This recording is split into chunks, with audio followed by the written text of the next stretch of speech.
There was a time when ordering coffee was a political act, when coffee doors weren't just open for business, they were open for revolution. Across 18th and 19th century Europe and far beyond, coffee houses became the heartbeat of resistance. They were gathering places, safe houses, conspiracy dens, and sometimes launch pads for assassination. Because the same caffeine that once built empires, that powered colonizers, soldiers, and capital, also helped fuel the resistance that would tear those empires down. Welcome to Coffee and Coffins. This is episode 4, The Café Conspiracy, From Revolution to Assassination. Let's begin in Vienna, 1848. The Austrian Empire is coming apart at the seams.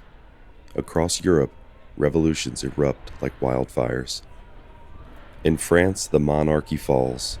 In Germany and Italy, demands for democratic reforms sweep through the streets. But where does it all start? Not in parliament, not in palaces. It starts in coffee houses. In Vienna alone, there are more than 600 cafes. Café Grindstidel, Café Central, Café Spurl. Elegant, smoky rooms filled with newspapers, strong espresso, and louder conversations whispered behind hands. Here, students and intellectuals gather to debate the future. Writers and printers publish underground papers. Revolutionaries meet in plain sight. And spies always listen. Cafes became the staging ground for the 1848 revolutions. The front lines weren't drawn in blood yet. They were only drawn in ink, over cups of coffee. But this wasn't new. Go back half a century to France, 1793. The French Revolution is in full swing. The monarchy is gone. The guillotine is busy. But before the violence came the ideas, and those ideas brewed inside cafes.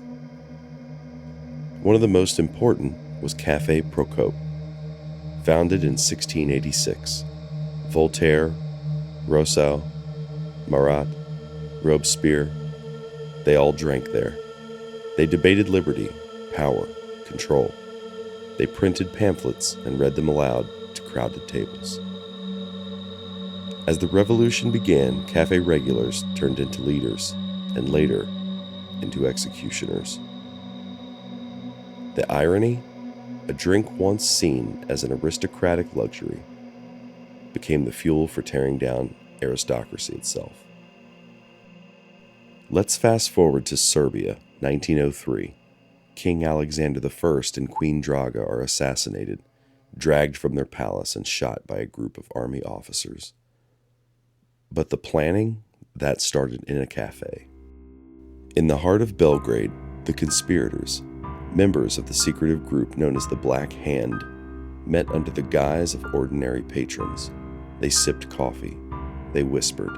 They drew maps on napkins and passed notes under saucers. Then, in the early hours of June 11th, they stormed the royal palace. The monarchs were killed, their bodies thrown from a second-story window. The Black Hand would later support the assassination of Archduke Franz Ferdinand, an act that would ignite World War I. And it all started with conversations over coffee. This fear of cafe-fueled rebellion wasn't limited to Europe.